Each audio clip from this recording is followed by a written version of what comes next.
Well, I think my first identity is I'm one of the many researchers who is actually developing environmental technologies for a better world. And I'm really passionate about mentoring students and my team members and to see how I can make some positive impact on their lives. And I was actually born and raised in Bangladesh, a beautiful country in South Asia. And so I proudly identify myself as a Bangladeshi Canadian. And in my personal life, I'm a father, husband, friend, and I love soccer, music, art, sculpture. I also love watching thriller movies. Oh, yeah.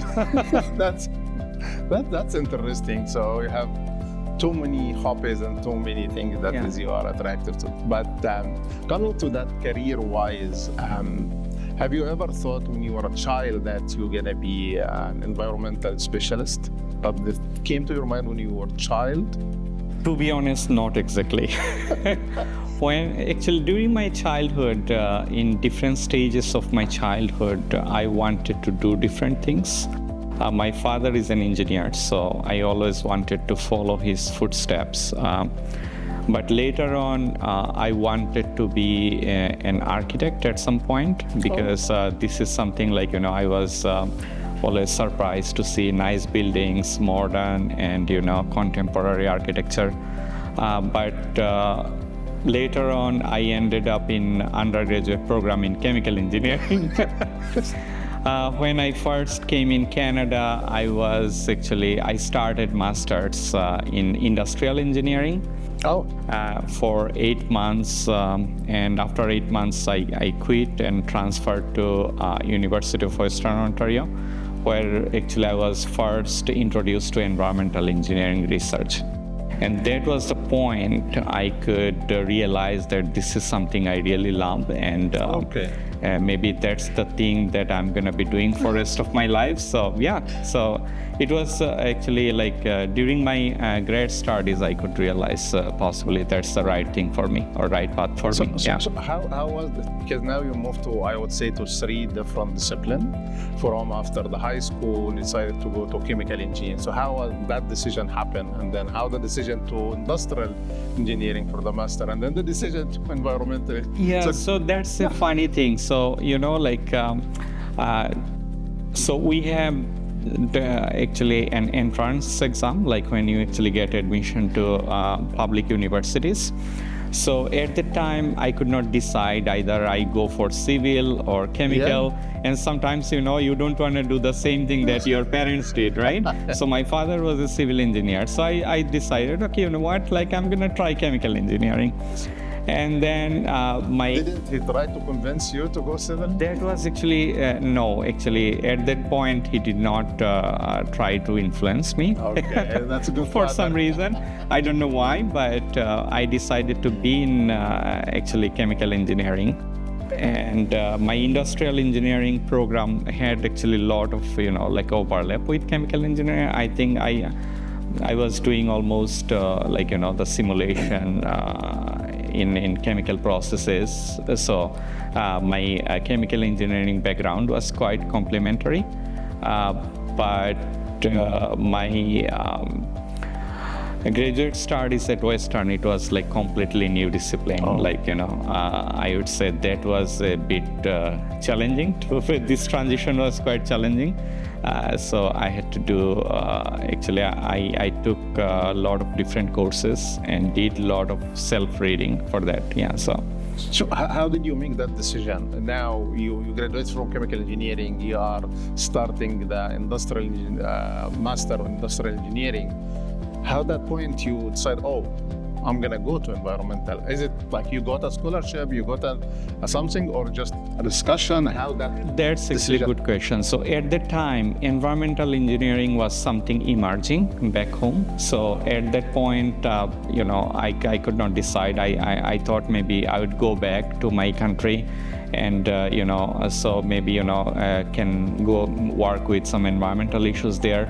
So that was the main motivation there. So, So that was the main motivation. Yeah. So That's that. And then after that, you start to apply for a master in environmental engineering.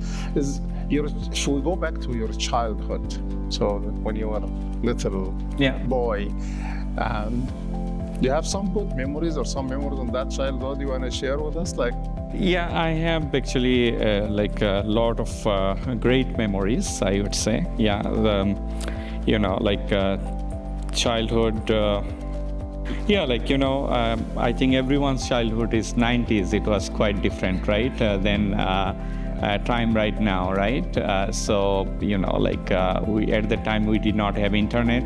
So you could go out and make a lot of friends, right? Play. But nowadays everything is centered on, internet. So I think that was a different time.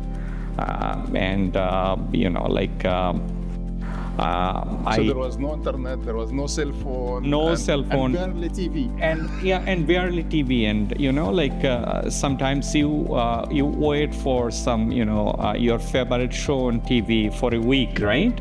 So it's not something you just turn on Netflix or Amazon Prime and, start watching things. So that was a different time. And you could make a lot of friends. At the time, I used to read a lot of books. Okay. Actually, that's the part I miss. Even until my undergrad studies, I used to read a lot of books. So you were reading in the library or just you buy books and you read it? No, buy books. And books were really, kind of like within, we could buy books with reasonable price back home. So, you could read a lot of books, Yeah, for us, I think the libraries has a great impact in our childhood because we used to go to the library and read those on the public libraries that we have. We read books there, but So you made your decision, okay, I want to do something on environmental engineering, and then you joined, I think, Western University. Yeah. So how was that the first shock that you got when you are moving now to a new country, new culture, new environment? I think you were by yourself. So I think there was a lot of challenge there. Yeah, it was, I would say it was quite challenging. With my degree in chemical engineering, I had a strong background in process engineering, but we did not have any specialized course on environmental engineering. So that was completely new for me. Okay. So, at that time, I think my supervisors, they really actually, I think, pushed me to go outside my comfort zone. And ultimately, actually, they helped me a lot. That actually helped me to manage my stress, and at some point I could actually start enjoying things. So I think yes, the transition was quite challenging, but some of the knowledge I think I learned or I got in my chemical engineering training during my undergrad was quite complementary. In environmental engineering. So, for example, if you talk about process engineering, bioreactor engineering, thermodynamics, kinetics, so those are actually really complementary to environmental engineering. Yeah, because I think those are the basic science. And environmental engineering, it's very multidisciplinary. So it's I think yes, first 8 months were quite challenging, but after that, I started to cope up with things. And I would actually like to take this opportunity to thank you. Actually, at the time you were there to train me in the lab sometimes, and you were always there. Whenever I had question, I could reach out to you. So that's was a great time. It was a great time, and we worked as a team, and honestly speaking, that has a lot of impact still now in my academic career. Okay. And I think this is I would say it's a great couple of messages for the new researcher that is at the beginning expect that you will be pushed outside of your comfort zone, so you're going to have some challenge, so you have to stand and face those challenges too. Once you go outside of that comfort zone, things will become better. and the other message, working on a team. That's very important during Exactly, your yeah. graduate study. So you try to make friends and work with other, learn from them, and change the knowledge. Yeah, you as can well.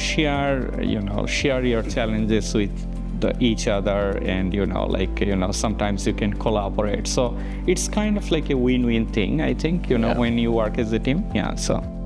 And because I know we were working in the same lab that you were working on the anaerobic digestion during your master, and then after that you made the decision, okay, I'm gonna go for a PhD. So what was the motivation for doing a PhD, not going to the industry, for example?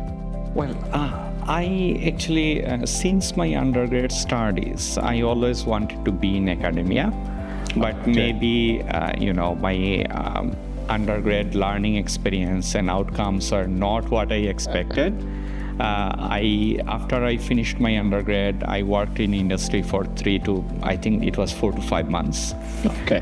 Then I came to Canada, and the main motivation behind for me coming to Canada was to give academia to another chance to see whether this is the right path for me or not.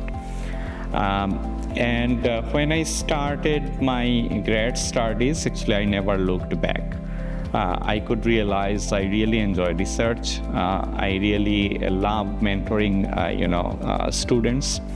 Actually, during my PhD, I taught a course at Waterloo, an undergrad course. I also actually mentored a group of students for capstone project. So all those experiences actually inspired me to be in academia. And I never actually applied for any industry job here in Canada. I never prepared any 2 pages resume for industry. So I think for me, I was always focused that I want to be in academia, and I feel so fortunate that finally I could actually, I could find a place here in academia for myself. Yeah.